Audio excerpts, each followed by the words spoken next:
Bapak, Ibu, Saudara-saudara yang Tuhan Yesus kasihi, selamat sore dan shalom untuk kita semua. Dalam ibadah kemitraan laki-laki dan perempuan yang berlangsung di rumah-rumah masing-masing, di saat ini mari dengan penuh sukacita kita tetap beribadah kepada Tuhan dan kita menyambut firman Tuhan di saat ini yang oleh Lembaga Pembinaan Jemaat Gereja Protestan Maluku menetapkan bagian firman Tuhan bagi kita warga GPM dalam ibadah kemitraan laki-laki dan perempuan terambil di dalam kitab Kudus Perjanjian Baru, yaitu Matius pasal 8 ayat 5 hingga ayatnya yang ke-13. Bapak, Ibu, Saudara-saudara, mendahului kita membaca dan mendengarkan firman Tuhan sekaligus pemberitaan firman Tuhan bagi kita. Mari kita berdoa memohon tuntunan Roh Kudus. Kita berdoa.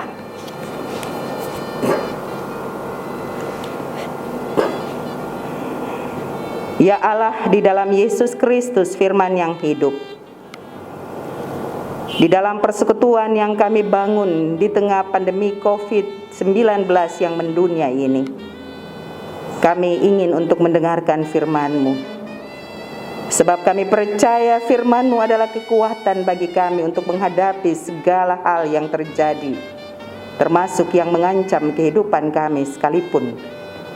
Karena itu kami mohon kepada-Mu Tuhan, hadirlah di tengah-tengah kami, umat-Mu yang rindu untuk membaca dan mendengarkan firman Tuhan di saat ini. Tuntunlah kami dengan kuasa Roh Kudus-Mu, supaya kami dapat memahami kehendak-Mu di dalam firman yang akan kami baca dan dengar bersama. Bersabdalah kepada kami ya Tuhan, karena kami mau untuk mendengarkan firman-Mu. Amin. Firman Tuhan Matius 8 ayat 5 sampai 13 berbunyi demikian. Yesus menyembuhkan hamba seorang perwira di Kapernaum.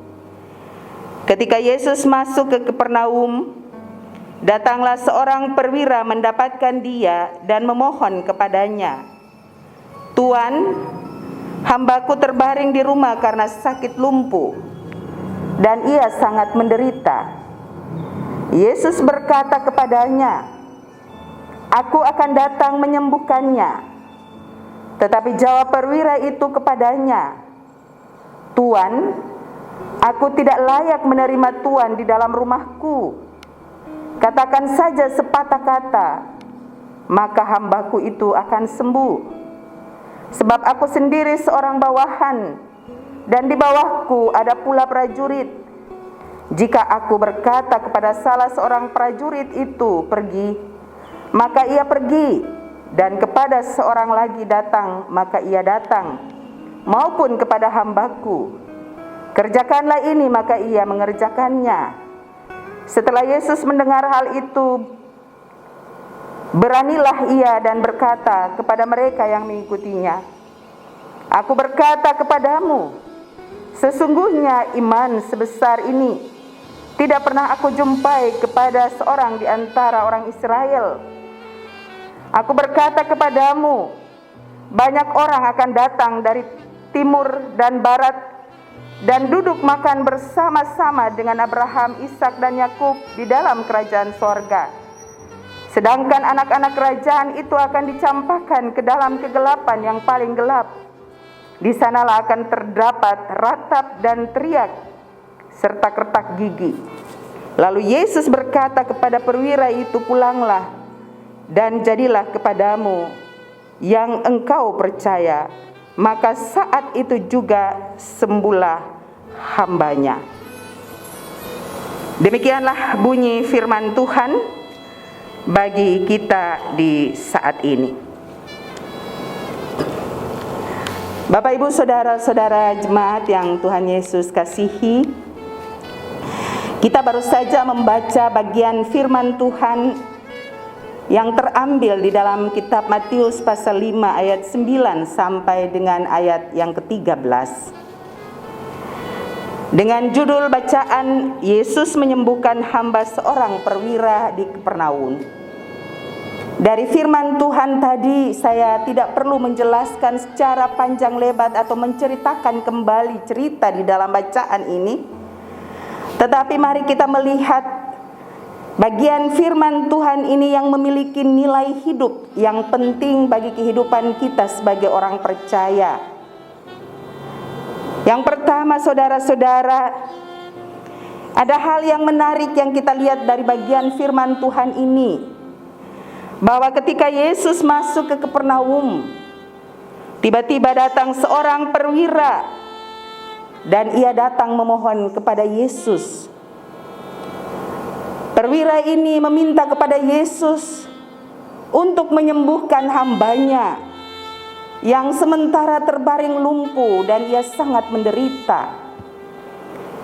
Dalam permintaannya itu digambarkan bagaimana ia memohon kepada Yesus bahwa hambanya ini dengan penderitaan sakit ini membuat ia sangat menderita, dan tentu saja kita membayangkan bahwa dalam penderitaan itu tergeraklah hati perwira ini untuk bertemu dengan Yesus karena keinginan perwira ini untuk menolong hambanya.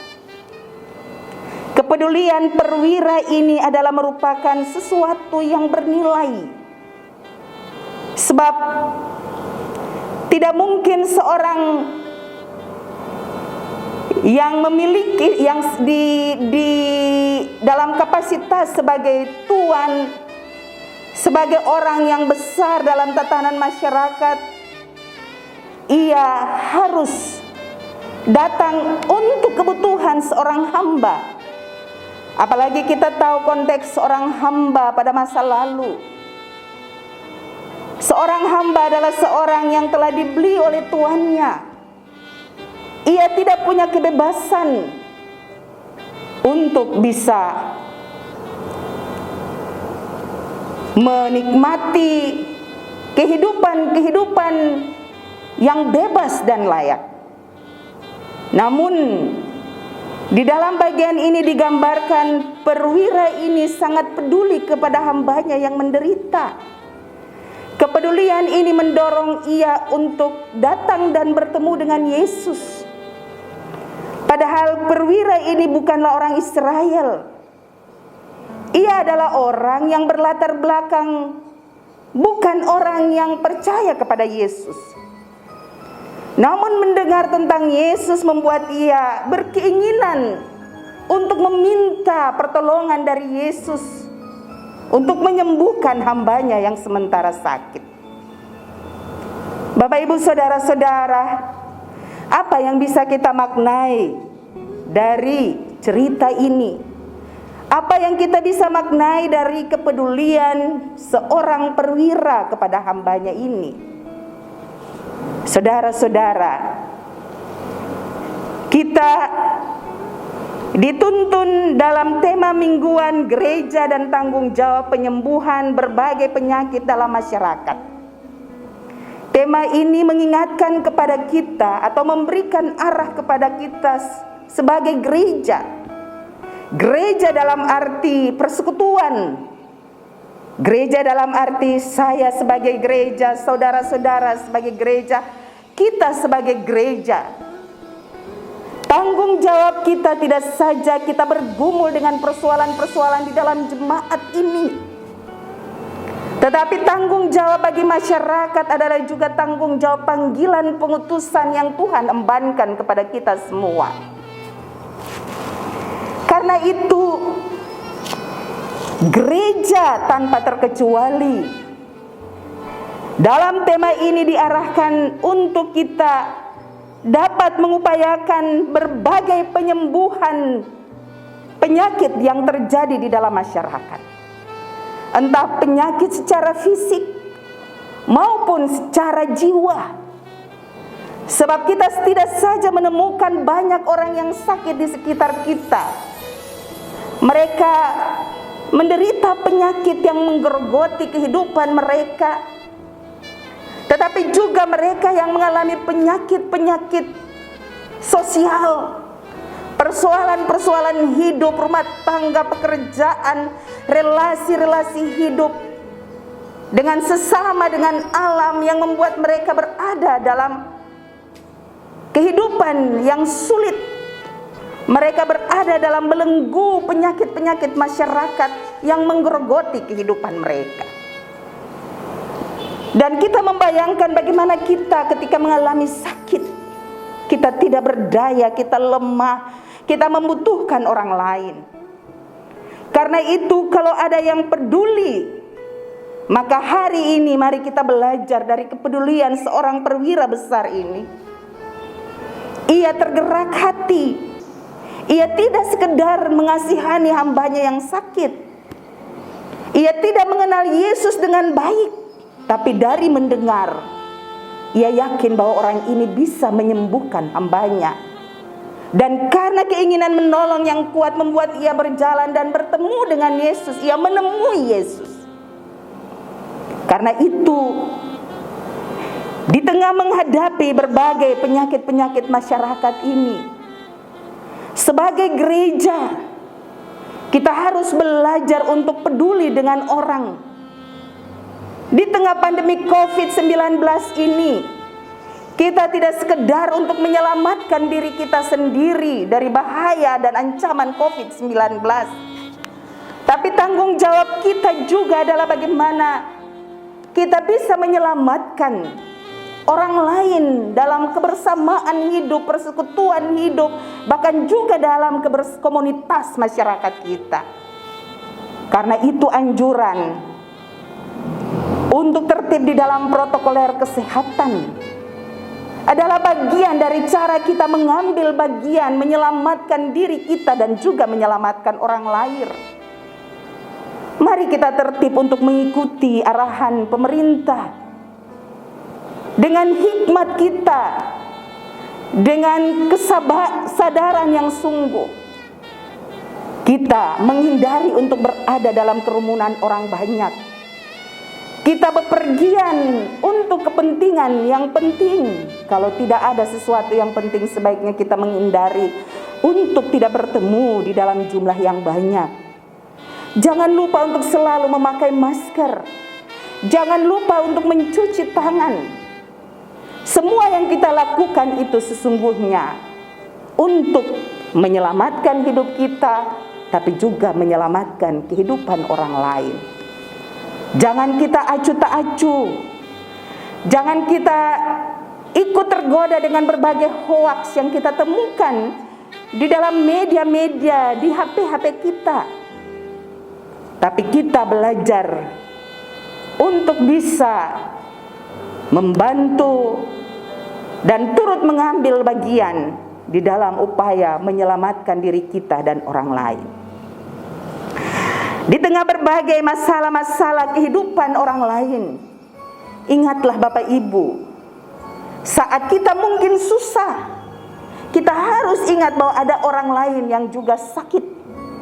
Karena itu kesakitan kita tidak harus membuat kita terbelenggu dan kita tidak bisa menolong orang lain. Bahkan ketika kita boleh terbebas dari penyakit kita, karena Tuhan membebaskan kita, kita juga diingatkan bahwa ada orang lain yang sakit yang membutuhkan kita hadir untuk membebaskan mereka dari penyakit-penyakit yang diderita.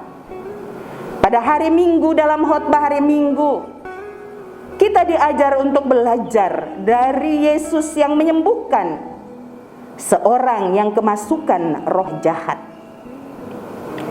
Yang berikut Bapak Ibu Saudara-saudara yang kita temukan dari bagian cerita ini, yaitu kerendahan hati seorang hamba, seorang perwira yang mau untuk datang demi hambanya. Bapak Ibu, kadang kalau katong pangkat sebesar, katong berpikir bahwa nanti saja kita bisa menyuruh orang lain untuk bertemu dengan Yesus. Apalagi kita tahu bahwa seorang perwira itu dia punya anak buah banyak. Dan ia bisa saja menyuruh seorang anak buahnya untuk datang. Tapi kesungguhan ia, kerendahan hati mendorong ia untuk mau datang kepada Tuhan Yesus. Kerendahan hati itulah yang membuat ia bisa berdialog dengan Yesus bahwa tidak perlu Tuanku datang dan bertemu dengan hamba ini. Sebab kalau Tuanku bisa berbicara di sini dan menyembuhkan hambaku, maka perwira itu mengatakan ia percaya bahwa hambanya itu bisa sembuh. Dan luar biasa yang kita lihat di sini, ia mengandai saja sebagai seorang prajurit, di bawahnya memiliki bawahan. Kalau ia memerintahkan bawahannya untuk pergi dan mengerjakan, pasti bawahannya pergi dan mengerjakan. Karena itu, apa yang ia ungkapkan ini adalah merupakan sebuah ungkapan percayanya bahwa Yesus ini adalah seorang yang besar di atasnya. Dan keyakinan inilah yang membuat ia percaya bahwa kalau Yesus ia menyuruh hambanya ini pergi, atau perwira ini pergi kepada hambanya dengan perintah untuk orang yang sakit itu sembuh atau hamba yang sakit itu sembuh, maka perwira ini percaya bahwa apa yang diperintahkan oleh Yesus ini akan terjadi. Bapak Ibu saudara-saudara, inilah yang perlu kita teladani. Kerendahan hati seorang perwira yang ingin membantu atau menolong hambanya yang menderita. Kerendahan hati ini perlu kita miliki di masa sekarang ini. Di tengah kenyataan pandemi COVID yang melanda kehidupan kita, semua orang berebutan untuk bagaimana menyelamatkan hidupnya dan keluarganya. Tapi ingatlah bahwa kerendahan hati dan kepedulian kita harus menjadi hal atau faktor yang perlu selalu kita lakukan di dalam keadaan dan kondisi apapun. Kerendahan hati membuat kita tergerak untuk tidak saja melakukan banyak hal yang baik bagi hidup kita, tapi juga bagi kehidupan orang lain. Kerendahan hati akan membuat kita untuk berpikir dan bertindak untuk melakukan banyak kebaikan-kebaikan, tidak saja kepada diri kita, tapi juga kepada orang lain. Kerendahan hati akan mendorong kita untuk bersungguh-sungguh di hadapan Tuhan. Karena di hadapan Tuhan kita tahu kita kecil, kita tidak berdaya dan kita membutuhkan Tuhan. Maka harus kita taruh kerendahan hati kita di hadapan Tuhan. Kerendahan itulah yang membuat kita bisa menerima hasil dari doa-doa kita kepada Tuhan. Kerendahan hati kita kepada sesama kita, itulah yang membuat orang lain akan mengambil bagian dalam relasi-relasi hidup yang baik. Karena itu Bapak Ibu, kalau kita berhadapan dengan orang yang rendah hati bagi kita, jangan kita menyepelekan mereka. Jangan kita setiap saat melihat orang itu dia selalu melakukan perbuatan-perbuatan yang menempatkan kita sebagai utama dan mereka sebagai yang setelah itu. Lalu kita menganggap remeh mereka seolah-olah kita lebih dari mereka. Ingatlah kita belajar dari seorang perwira Kapernaum ini, bahwa ia mengatakan di bawah dia ada bawahan dan di bawah bawahannya ada lagi bawahan. Kesadaran ini selalu menunjukkan kepada kita bahwa mari kita belajar bahwa dalam hidup ini kita perlu membangun relasi-relasi hidup yang didasarkan kepada kerendahan hati kita kepada orang lain. Kerendahan hati akan membuat kita peduli terhadap banyak persoalan-persoalan hidup di tengah masyarakat. Kerendahan hati juga akan mendorong kita untuk berjuang, mau menyuarakan kesejahteraan masyarakat dan bertindak untuk melakukan banyak hal yang berujung pada kehidupan masyarakat, ketentraman, kenyamanan, dan kesejahteraan hidup. Bapak Ibu saudara-saudara, mungkin dua nilai ini saja yang bisa kita ambil dari bagian firman Tuhan ini. Sebab dari firman Tuhan ini memiliki banyak nilai, tapi yang paling penting adalah dua hal ini.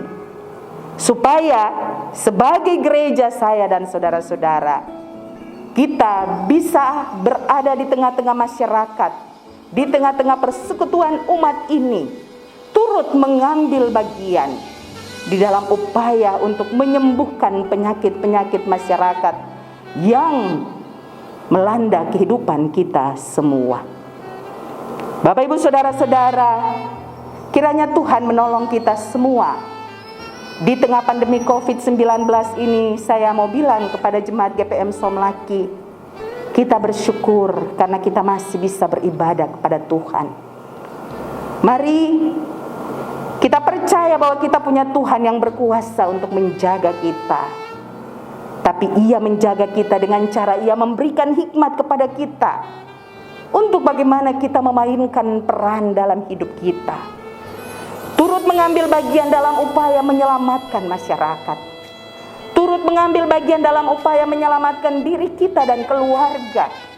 Ingat bahwa kita hidup bukan untuk diri kita dan keluarga kita, tapi kita juga hidup untuk keselamatan orang banyak. Tuhan kiranya menolong kita supaya di dalam keadaan yang sulit sekalipun yang mengancam hidup kita, kita tetap bisa memainkan peran kita sebagai gereja yang peduli atas segala yang terjadi di lingkungan di mana kita berada. Terima kasih Bapak Ibu. Tuhan memberkati kita semua. Amin.